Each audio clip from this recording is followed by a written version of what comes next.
A mother named Mary was turned away at the doors of a luxury store in Paris simply because she didn't look rich enough. But just weeks later, her daughter, Jasmine Crockett, a U.S. Congresswoman, quietly bought out the very brand that had humiliated her mother. No one was fired. No one was publicly shamed. And yet the entire fashion industry was brought to its knees. How did one act of quiet dignity shake the foundations of the luxury world? Stay with us. This is a story worth every second of your time. Paris was a stranger to her, but on this cold spring morning, Mary Crockett walked with quiet purpose. It was her 76th birthday, and for the first time in decades, there was no one else to take care of. No classrooms to clean, no meals to stretch for one more child, no grief to mask. Just her and a promise. She would not let this milestone pass like the others. Wrapped in a worn brown coat, shoes softened by time, and a scarf her daughter gave her in college, she navigated the stone sidewalks with determination. The city's elegance didn't intimidate her. It intrigued her. Towering above the street like a modern cathedral stood Maison de Coteau, its windows glowing gold, silk dancing behind glass like flames trapped in crystal. Mary stopped, not to browse, not to compare prices, but to choose and to own something beautiful. One scarf, she told herself. She imagined draping it around her neck, not for show, but as a quiet badge of worth. She stepped forward, heart steady, chin lifted, unaware that within 60 seconds, her dignity would be tested in ways she hadn't faced since the days of segregated waiting rooms. But as Mary reached for the door, everything shifted. A man in a sleek black suit stepped into her path, tall, young, polished, and practiced. His posture was crisp, his expression unreadable, but his eyes said everything before he even spoke. They flicked to her coat, lingered on her shoes, traced the faint wear on her handbag. The silence between them stretched like a warning. "Madame," he finally said, voice smooth as marble, "we're closed for a private event." No apology, no hesitation, just a cold wall of words delivered with the ease of someone who's done this before and enjoyed it. Behind the glass, the store shimmered like a dream. Women in designer heels sipped champagne under crystal lighting. Scarves twirled between fingers. Laughter floated in the air like perfume. Mary blinked. "I saw those people go in," she said gently, pointing toward the couple who'd entered seconds earlier. He didn't even glance. "They're on the guest list," he replied curtly. Then came the smile, not kind, not polite. It was the kind of smile that let her know exactly who he thought she was. "You might be more comfortable shopping near the river, the souvenir boutiques." The words hit her harder than she expected. They weren't loud. They didn't need to be. They had the sharp precision of a scalpel. Quiet, clean, cruel. Mary stood still, shoulders squared, hands clenched tightly around the small coin purse in her coat pocket. This wasn't about a scarf anymore. This was about how the world saw her, even now, even here. Her age, her clothes, her skin, all of it weighed and dismissed in a heartbeat. "I just wanted to buy myself a small gift," she said, voice low but steady. "It's my birthday today." He didn't move, didn't blink, didn't care. The door behind him stayed shut, polished and perfect like the world it guarded, one she had never truly been allowed to enter. The injustice burned, not like fire, but like old bruises being pressed again. She could have argued, could have asked for a manager, raised her voice, made a scene. But Mary had lived long enough to know, when a door is closed by judgment, pounding on it rarely opens it. It just bruises your knuckles. So she nodded once, almost imperceptibly, turned and stepped back into the rain. Not defeated, not broken, just tired of fighting for permission to exist where she had already earned her place. And just a few steps away, someone saw it all. Lucille, 19, barely 3 weeks into her trial period at Maison de Coteau, stood frozen behind a marble counter near the entrance. She was restocking display scarves when she heard the security guard's tone shift. That clipped, condescending register she'd heard used on couriers, cleaners, and now, this elderly woman in a brown coat. Lucille's fingers stopped moving. She turned just enough to see the scene unfold. The cold dismissal, the pointed glance at Mary's shoes, the thinly veiled insult wrapped in a smile. Her heart slammed against her ribs. She knew this wasn't just about a policy, it was a performance, a quiet execution of unspoken rules. Her stomach twisted. She wanted to say something, anything, but the memory of her manager's warning echoed in her head. Watch, learn, don't speak unless asked. So she stood there, mute, ashamed and complicit. Mary's soft voice, "It's my birthday today," cut through the luxury air like a cry muffled by velvet. Lucille's chest tightened.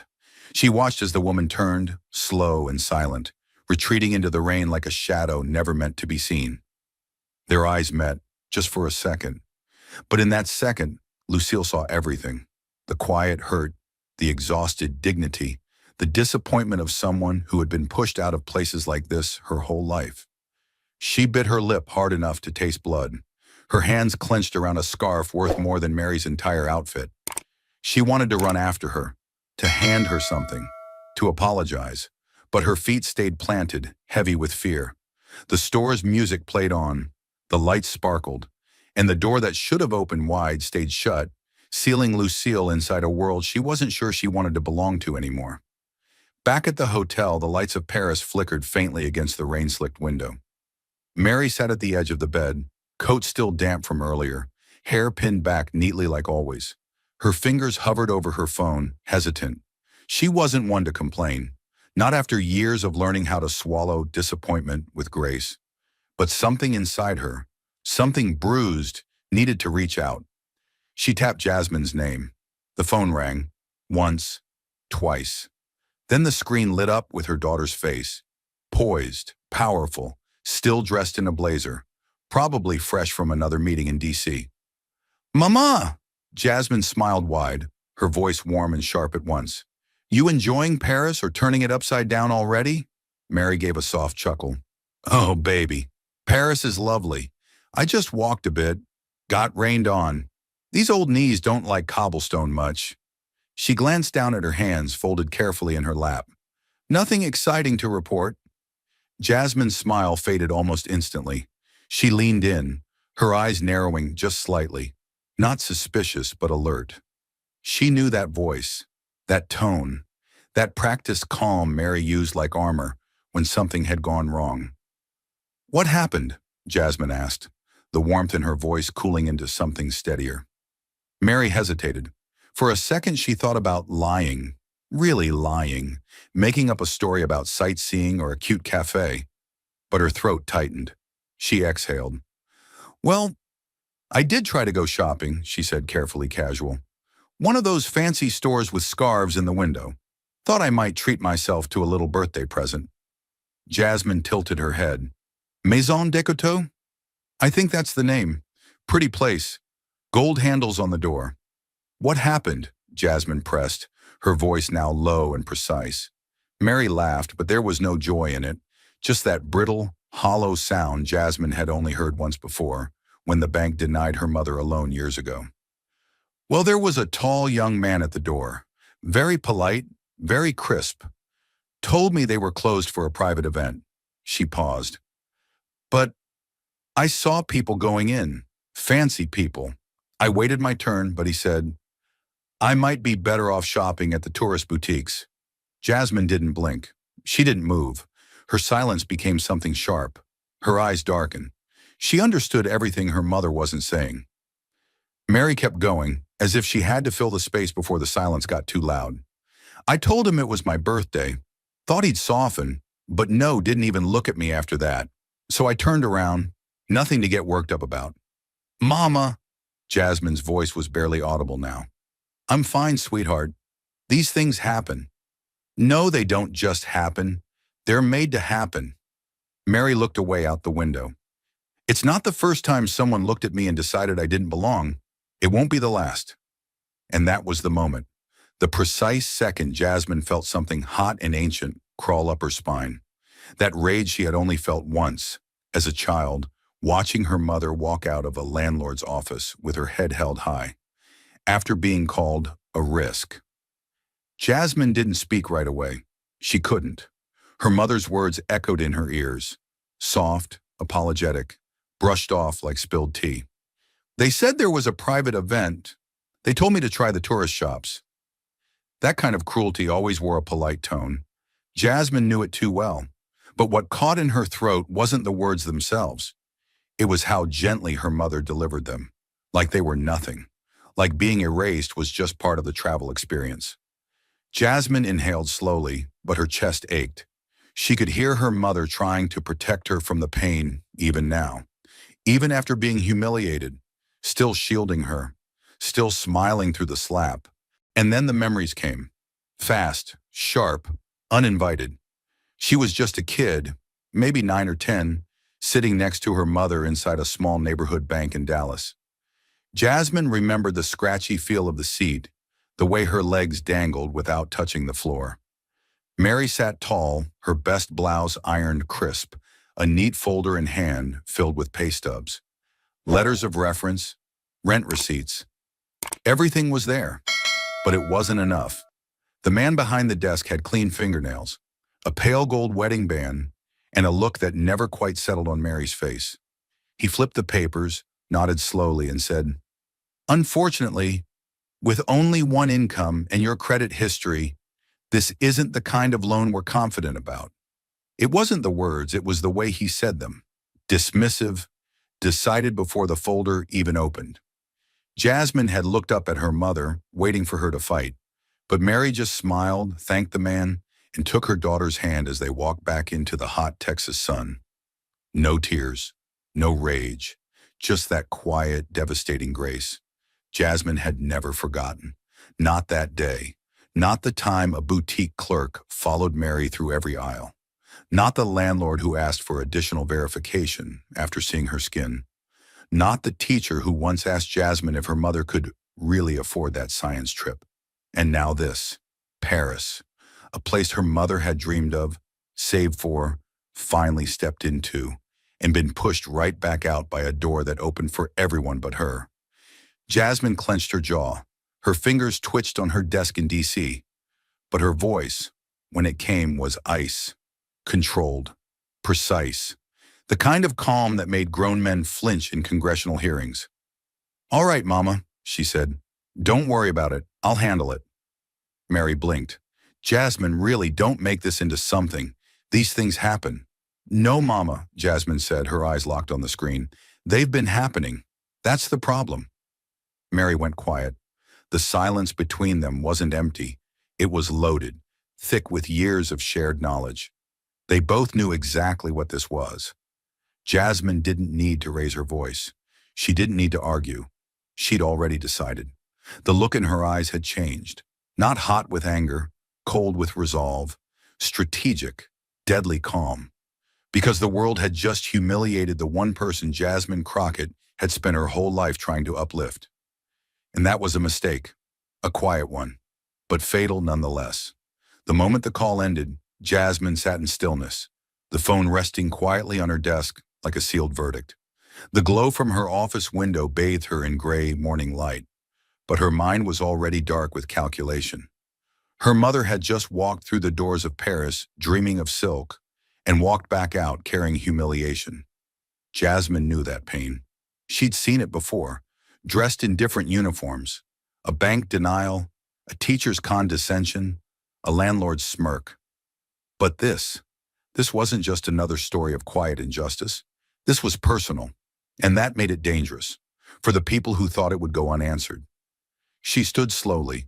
The same hands that once typed policy on criminal justice now typed 3 names into her secure team channel: Henderson, Barlow, Reyes. The message was simple.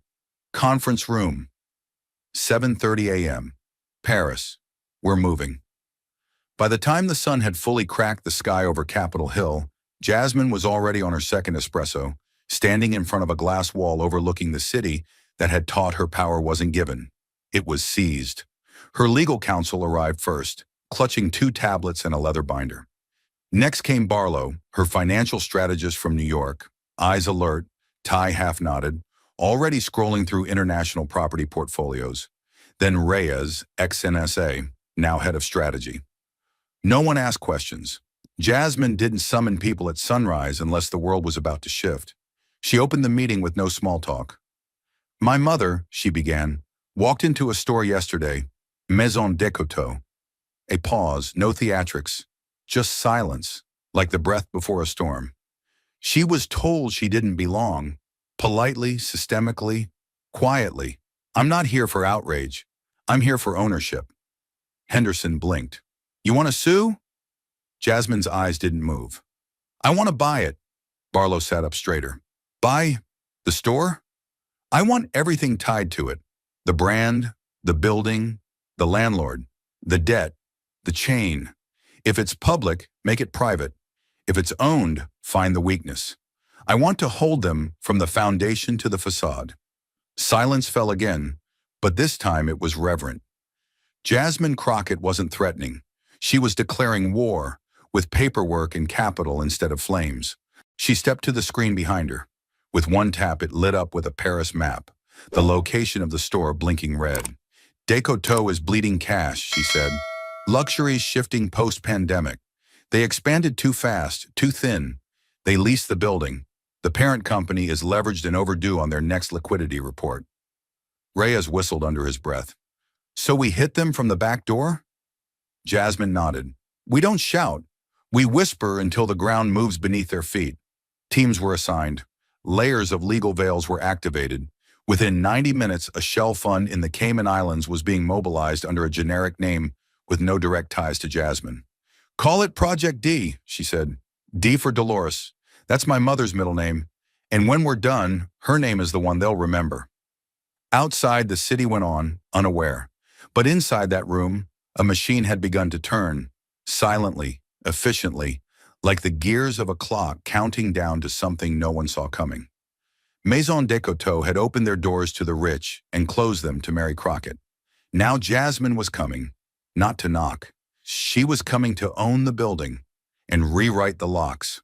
The moment Jasmine issued the command, the machine roared to life, silent but deadly. She wasn't playing defense anymore. This was war, and her weapon wasn't rage, it was ownership. Maison Decoteau had wrapped itself in exclusivity for a century, guarding its reputation like a crown jewel. But Jasmine had done her research. Beneath the gloss was instability, supply chain delays, a bloated executive board, and a recent failed expansion into the Middle East that had left investors jittery. The brand was cracking from the inside. All it needed was the right pressure in the right places, and Jasmine knew exactly where to press.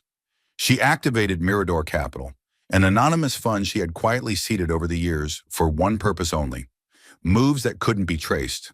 The structure was sophisticated, multi-layered, and global.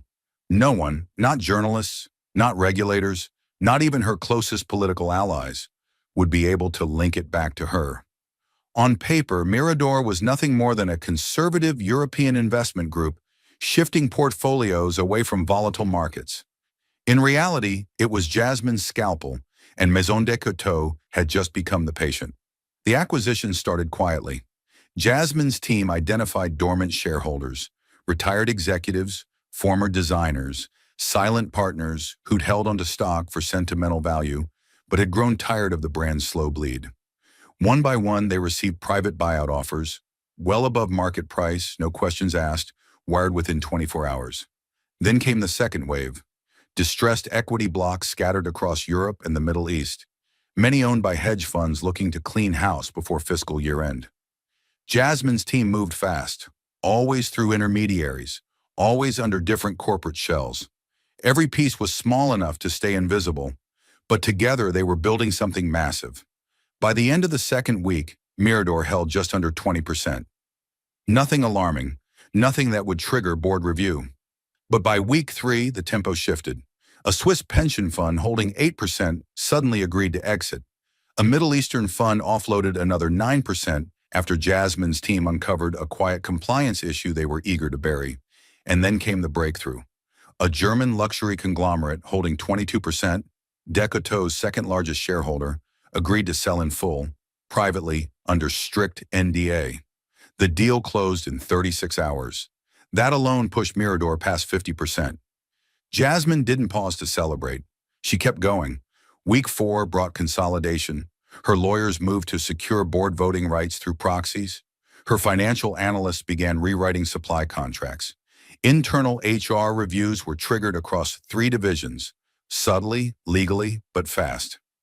Jasmine had no intention of crashing in like a hostile buyer. She was slipping in through the wiring, rewriting the code of the house while everyone inside thought the lights were just flickering. By week 5, Mirador quietly secured 2 more micro-holdings from northern France and Quebec. The final tally, 61.3% control. Jasmine now owned the controlling interest of a 110-year-old Parisian institution, and no one saw it coming. Not the board, not the staff, not the smug doorman with perfect posture and selective politeness. Every morning he still stood by the gilded door, offering warm welcomes to designer coats and cold stares to plain ones. He had no idea that his uniform, his paycheck, even the marble floor he stood on, now belonged to the daughter of the woman he once dismissed without hesitation. Jasmine kept her name off every document. She didn't want attention. She wanted the reveal. When the moment came, it wouldn't be loud. It would be exact, surgical. She wasn't just flipping a brand. She was rewiring a legacy, one that had built its prestige on exclusion, and now unknowingly had sold its soul to someone who had been excluded her entire life. And she wasn't done. She was just getting started. 5 weeks passed. Maison Decoteau continued spinning, oblivious to the storm growing quietly inside its own walls. The doorman still stood tall, eyes sharp, suit immaculate. The sales associate still floated through the showroom with effortless grace, rehearsed charm, and quiet judgment. Silk still danced in the windows. Perfume still lingered in the air. And no one had any idea that the building itself was now owned by the woman they had once deemed unworthy. Then the invitations went out. Each one arrived in a matte black envelope, sealed in wax, handwritten in gold leaf. No brand name, no sender, just a place, a time, and a single phrase embossed across the top: an evening of distinction, honoring those who inspire legacy. Mary Crockett opened hers slowly, seated at the small desk in her Paris hotel room. At first she thought it was a mistake. She had no ties to fashion, no Parisian connections, just an aching memory of a door that had closed too hard, too fast in her face. But there it was, her full name, elegantly scrawled, Madame Mary R. Crockett. And the location? Maison Decoteau. She froze. The name slammed into her chest like a cold wind. Her fingers tightened on the invitation. Was this a cruel joke, an apology, or something else entirely? The lettering shimmered under the lamp. Formal attire requested, RSVP required, but the note beneath it was what made her heart skip. Your presence is not requested.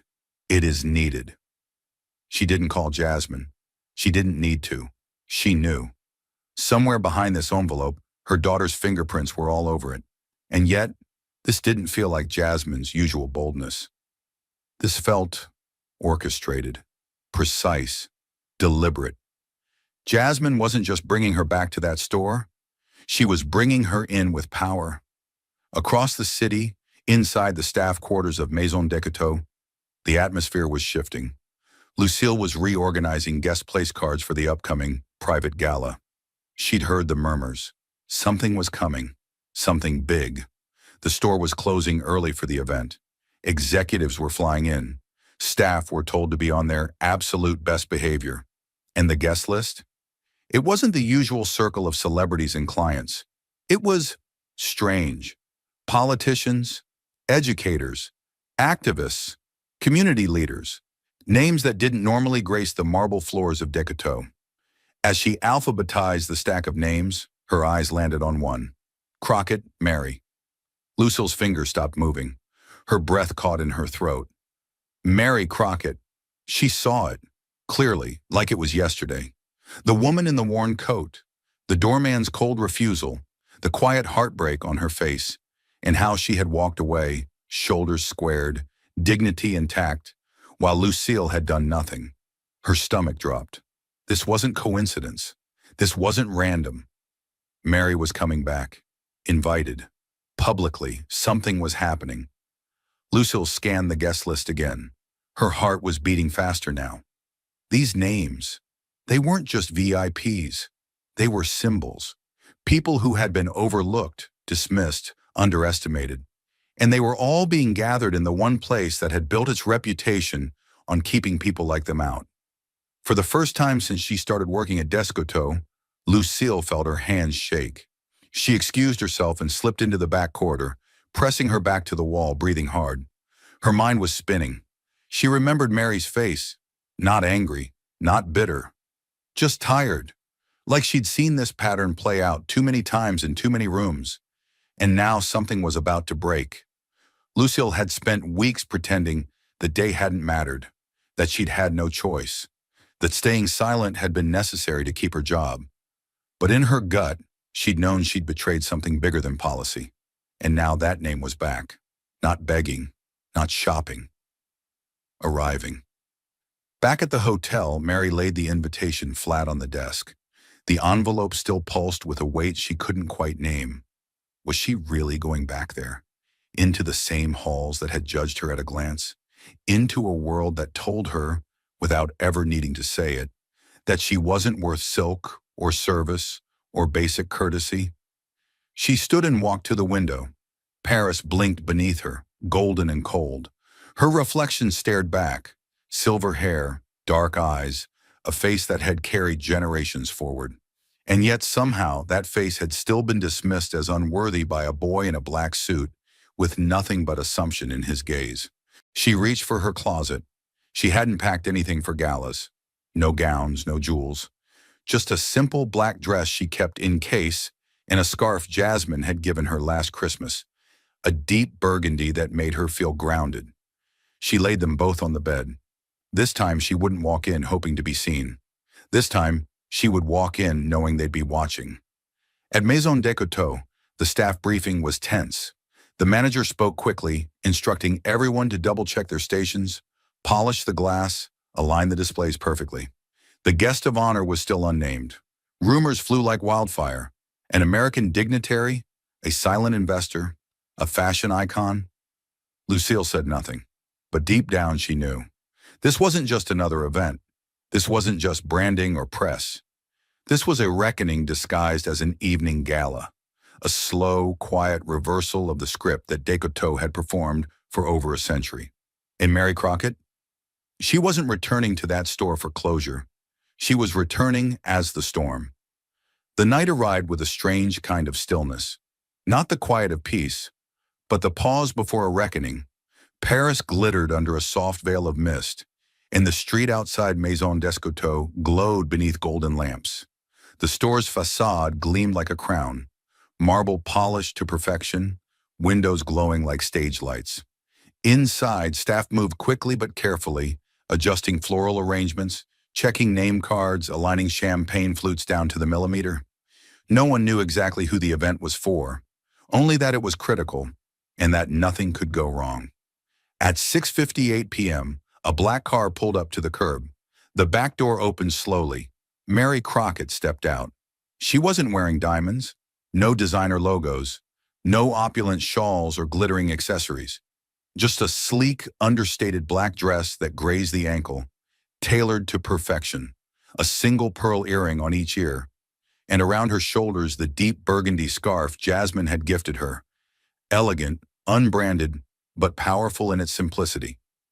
Her silver hair was swept back in a clean, regal twist. Her walk, unhurried, controlled. Not proud, but anchored. She was the same woman who had stood here weeks ago, but tonight she carried something the doorman couldn't measure. Presence, power, memory. As she approached, the doorman, Vincent, the same man who had blocked her path with such casual cruelty, straightened his posture. He didn't recognize her. He saw the dress, the scarf, the composure, and that was all it took to flip his instincts. He bowed.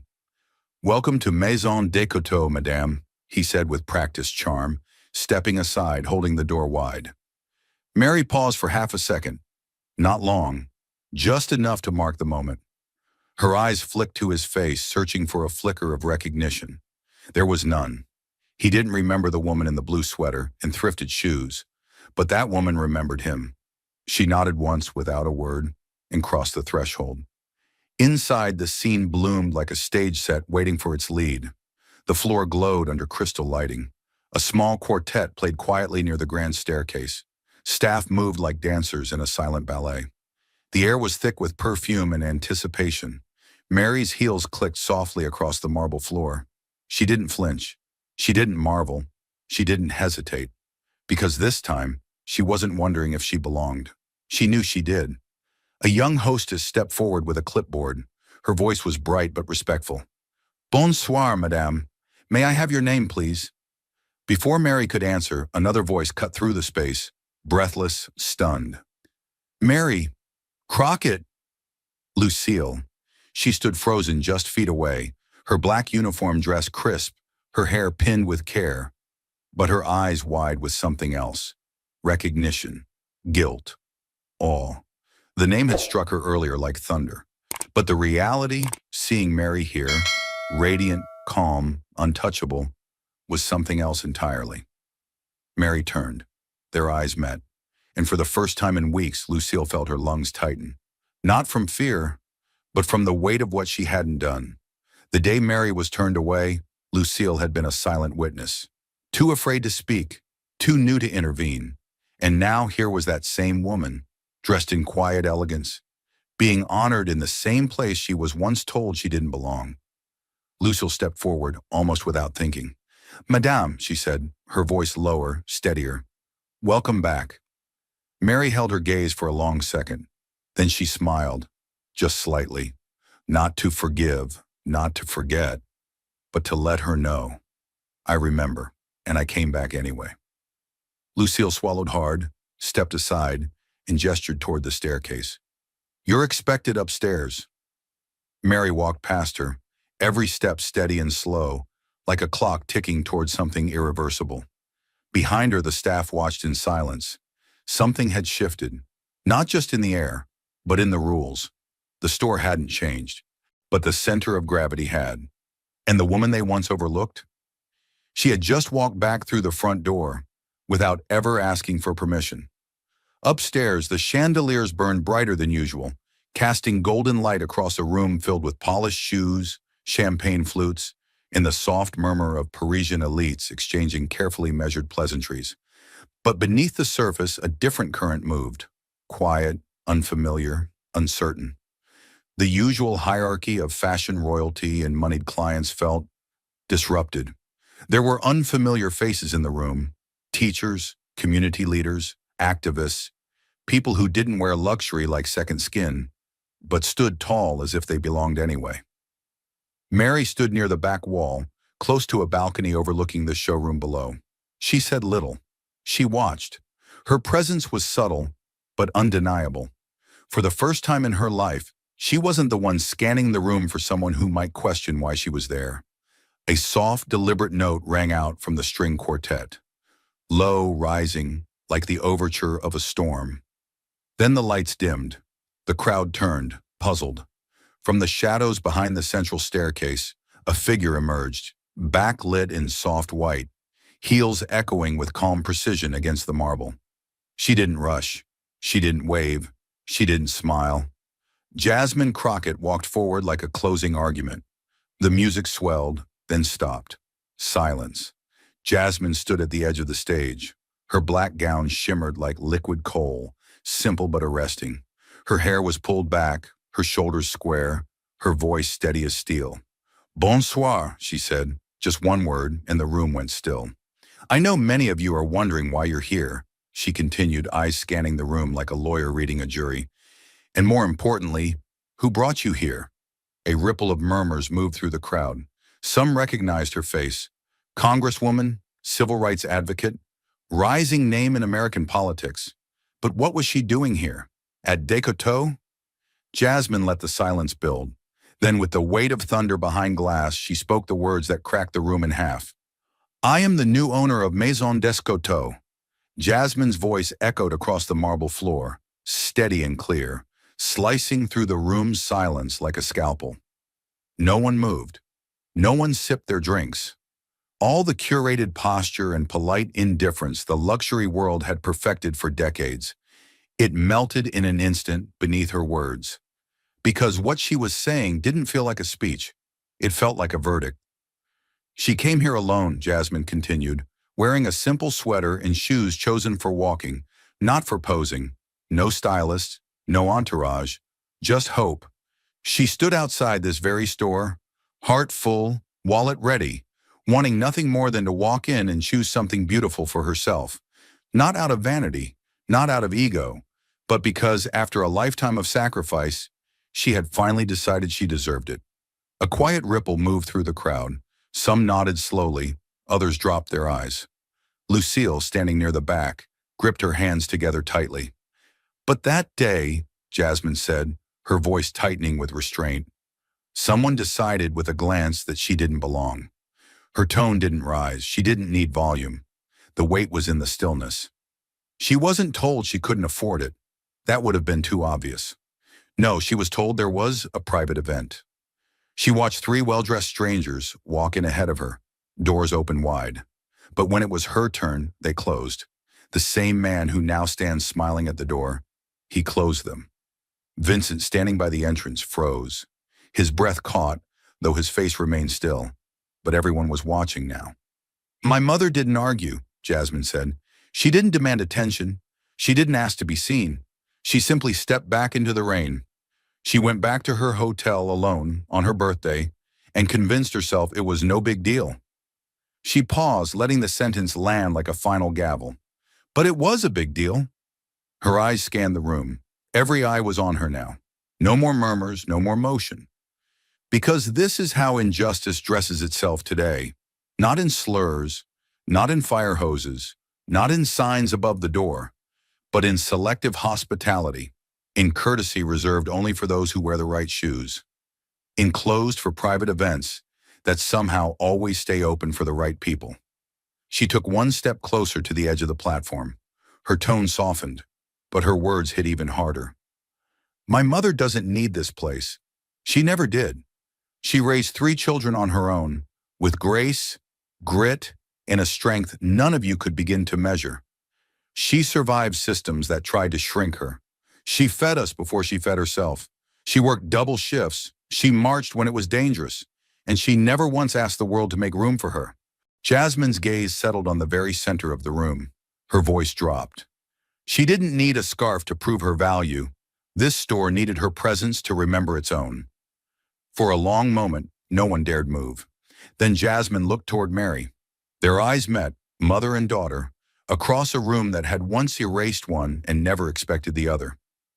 I didn't buy this store for branding, Jasmine said, her voice calm again. I didn't buy it to make headlines. I bought it so that no one's mother, no teacher, no nurse, no grandmother, will ever again be told in subtle language that their dignity is conditional. Her final words struck like thunder without lightning. From this day forward, Maison de Coteau does not decide who is worthy. The people do, and the doors, these doors, will remain open. The room remained frozen, because they all knew something sacred had just been reclaimed. Not just ownership, but meaning. And this time, no one would dare close that door again. The room remained stunned. Jasmine's words still hung in the air like smoke after a cannon blast. She had just stripped away the illusion that Maison de Coteau had built itself upon, and yet her voice was still calm, her eyes focused. She had exposed the wound, yes, but what came next would not be retaliation. It would be reconstruction. She stepped forward, lifting a small card from the podium. Her fingers were steady, but her next words carried weight that made everyone straighten. I'm not here to fire anyone, she said. No one will be publicly humiliated. That's not how dignity works. She let the crowd absorb that. A few faces relaxed, managers, sales staff, executives who had begun to fear headlines and disgrace. But Jasmine's pause was intentional. What came next would demand more of them than punishment ever could. What we're doing is bigger than blame, she continued. We're going to fix the foundation, from the floorboards to the ceiling. Starting tonight, a new logo flashed behind her on the projection screen. Simple, bold lettering, dignity first. This is not a program, Jasmine said. It's a principle. It's how this house will operate from now on. She clicked a remote. The logo faded into three bold initiatives. First, she said, voice steady, 30% of all Maison Decoteau products will now be allocated to what we call the community access tier. These will be high-quality items, same craftsmanship, same experience, but available at significantly reduced cost. A low murmur moved through the crowd again. But only, Jasmine emphasized, to teachers, nurses, paramedics, and public servants. Those who serve, those who give more than they take, those who make this world livable for the rest of us. Behind her, a slide displayed a digital access card, issued via secure verification from government organizations and NGOs. Not charity, not a handout, just recognition, just access. These workers won't come to Decoteau to beg, she said. They'll come to be welcomed. The next slide lit up, numbers, charts, projections. Second, Jasmine continued, 20% of this company's net profits every quarter will be redirected into the Decoteau Scholars Fund.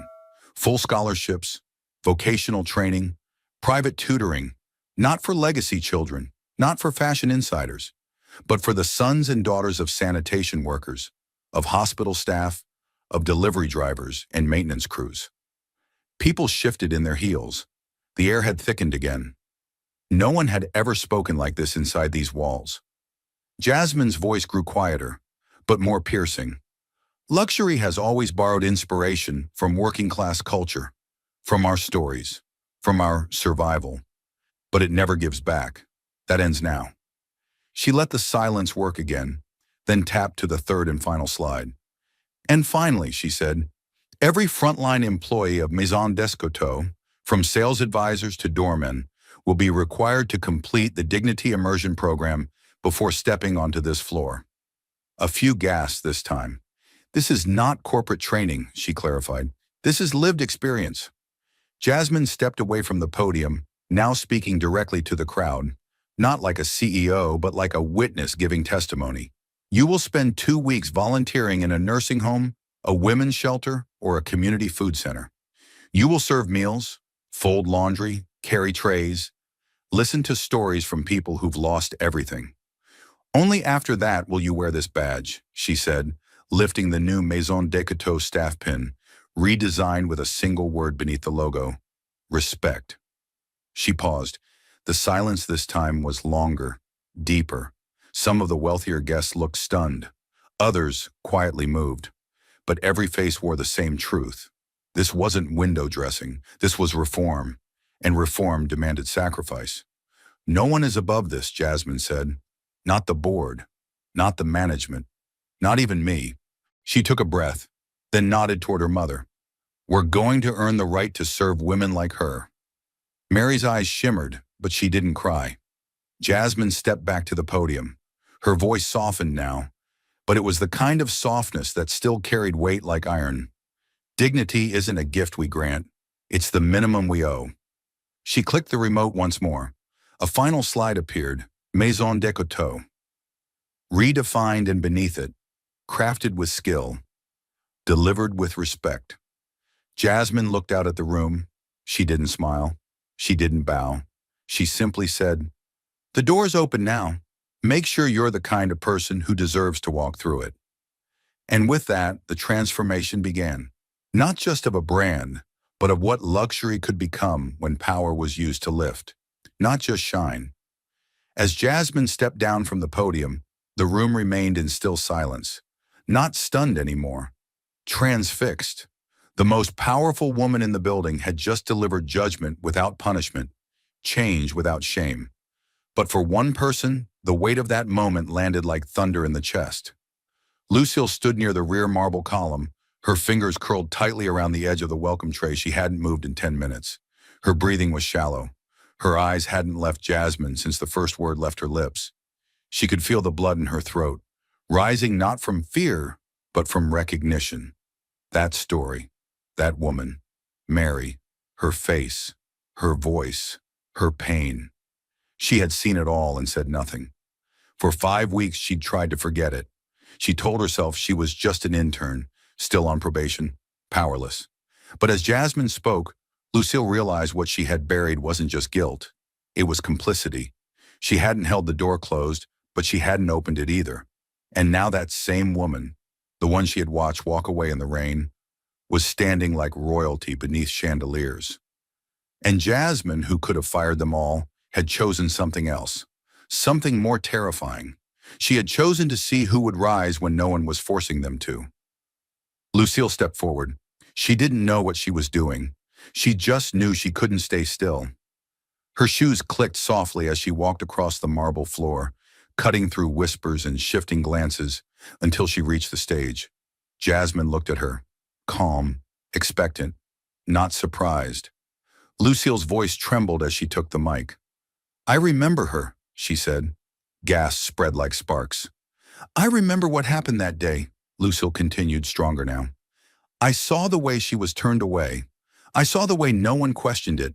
And I saw how she didn't cry or beg. She just left. I wanted to say something. I should have said something. But I was afraid. I was new. I didn't want to lose my job." She looked down, chest rising. "But that's not an excuse. Silence doesn't protect anyone. It just delays the harm for the next person." No one dared interrupt. "I want to help change that," Lucille said, "because if people like me stay quiet, the door never opens." Jasmine stepped forward then, not smiling, but nodding slowly, like someone watching a spark catch fire. And with only a glance to her chief of operations standing nearby, she turned back to the microphone and said, "Lucille," she said, voice clear, "you've just become the first head of human-centered experience at Maison de Coteau." The words struck the room like a bell tower. Lucille blinked. "What?" "You'll lead our dignity immersion program," Jasmine said. "You'll design how we listen, how we observe, how we teach respect, not just as a script, but as a reflex." Lucille's hands shook, barely processing what she was hearing. "You were silent once," Jasmine added, "but you're not silent now. That's all that matters." Applause broke out, not the soft, polite kind this crowd was used to, but something deeper, something real, the kind that comes when someone speaks a truth you've avoided for too long. Later that night, after the event wound down, Lucille sat alone in the now quiet showroom. Her name had already been printed on a new badge. She ran her thumb over the embossed letters. Lucille Delacroix, Director, Dignity First Experience. She laughed softly. A few hours ago, she wasn't sure she'd survive this week. Now she held the keys to the future of one of the most storied brands in France. But it wasn't the promotion that made her tear up. It was something Jasmine had whispered to her before leaving. "Empathy," she said, "doesn't need perfection. Just courage when it counts." And now Lucille had both. The woman who once stood in the corner would now design every welcome. And from that day forward, no one would walk through those doors unseen again. The gala ended. The guests left in waves, some quiet, others wide-eyed, still reeling. But the moment didn't end when the doors closed. That night, the story spilled beyond the chandeliers and marble. It bled into Paris, then into London, then across oceans. By sunrise, the first headline appeared in Le Monde. American Congresswoman purchases Parisian fashion house after mother was discriminated. Hours later, The Guardian followed. A door slammed shut. A daughter bought the building. By noon, the story was global. CNN opened with a special segment. When dignity costs billions, Jasmine Crockett and the Maison de Coteau revolution. BBC called it a retail reckoning. Al Jazeera, luxury, justice, and the woman who changed everything. Silently. Clips from Jasmine's speech went viral across platforms. The moment she declared, "My mother doesn't need to prove she belongs here," was shared over 30 million times in 48 hours, subtitled in 19 languages. TikTok creators reenacted the monologue. Editorials poured in. Fashion critics who once praised exclusivity were now scrambling to redefine what luxury meant in a world where it had just been shattered and rebuilt. But the part that caught fire wasn't Jasmine. It was Mary. News agencies rushed to find more about the silver-haired woman who had walked away in silence and returned through the front door, not with fury, but with grace. They found photos of her from earlier that year, smiling beside neighborhood kids at a local food pantry, speaking at a community wellness clinic in Dallas, walking through the halls of her granddaughter's school with her arm looped through her cane and her posture unbent. She had never sought the spotlight, but the spotlight came anyway. The New York Times ran a headline that morning, "The Mother Who Changed the Model." Time magazine placed her face, dignified, calm, and silver-crowned, on the cover with 5 words etched beneath it: "This door opens for everyone." Fashion magazines, once obsessed with red carpets, began publishing essays about Mary's grace, her quiet strength, her refusal to respond with venom, and the humility that made the movement feel real. Vogue Italia called her a mother who rewrote the script of belonging. In Tokyo, digital billboards flashed her image over the Shibuya crossing. And yet, Mary said very little. Reporters begged for interviews. Offers came from talk shows, podcasts, news channels, even documentaries. But she declined most of them. When she finally spoke, it was at a small press conference arranged by her local church. A plain podium, no lights, just one microphone, and her scarf wrapped softly around her shoulders. "I didn't open any doors," she said gently. "I just knocked. My daughter's the one who decided to buy the building." A soft ripple of laughter. Then she grew serious. "But this isn't just about me. This is about every woman who's walked into a room and felt like she had to shrink to fit it. Every parent who's worked 2 jobs and still been treated like they couldn't afford dignity. This is about being seen, finally." Her words struck harder than a headline. Because Mary hadn't come to inspire. She had simply wanted to buy a scarf, and in doing so, she had rethreaded the entire fabric of an industry. Luxury retailers around the world held emergency meetings. Executives asked nervous questions in boardrooms once known for champagne and control. Who else has our door policies? What happens if this goes viral in New York? Do we need our own Dignity First program? Within a month, 5 major European brands announced new customer inclusion standards. Within 2, Jasmine's Dignity First model had been licensed to 4 international retail chains. But through it all, Mary remained grounded. She still did her daily walks. She still made her own tea. And when someone recognized her at a small flower shop on the edge of Montmartre and asked for a photo, she said, "Only if you let me take one of you too." In the corridors of politics and fashion, she was being called the conscience of the industry. Some wanted to name scholarships after her. Others proposed placing a statue near the new entrance of Maison de Couture. But the most powerful image came from a child. It was a hand-drawn picture sent from a classroom in Detroit. Crayons, markers. A woman with gray hair and a scarf stood beside a little girl at the base of a golden door. On the back, the child had written, "Thank you for opening it for us." Mary placed the drawing inside her travel journal. She didn't say much. She didn't need to, because the world had already heard her voice, even when all she did was walk away in silence. But the impact didn't stop with headlines or hashtags. What Jasmine had done was no longer just retail news. It was global discourse. It had shifted the ground beneath multiple industries and turned a quiet act of justice into an international movement. And within weeks, the invitations began arriving. Not from journalists, not from fashion panels, from world leaders. First, the United Nations.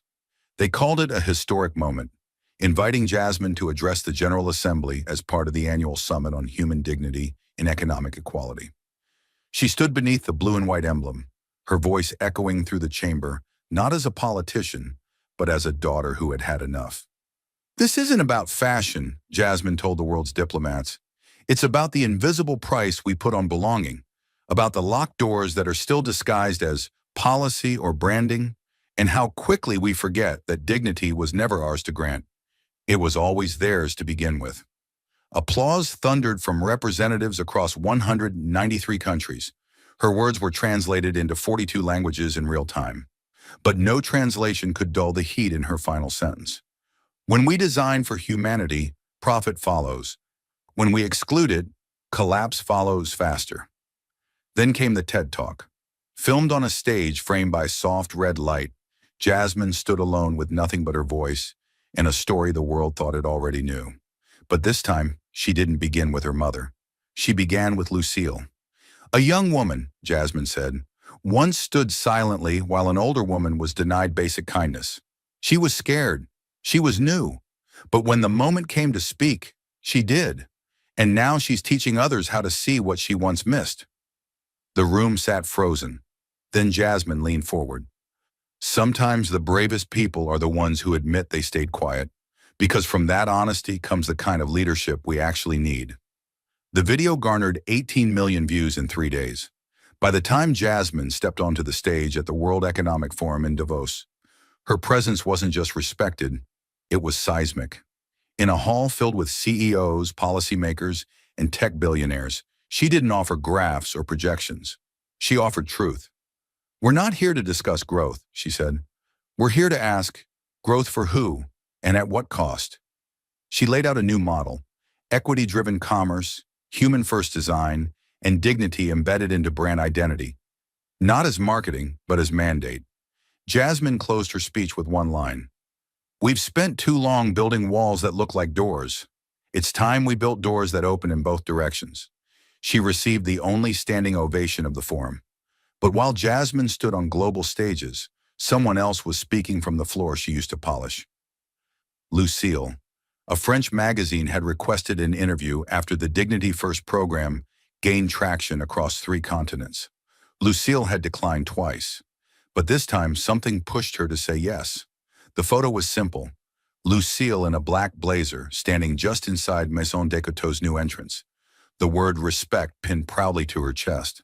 But the words? They hit like confession.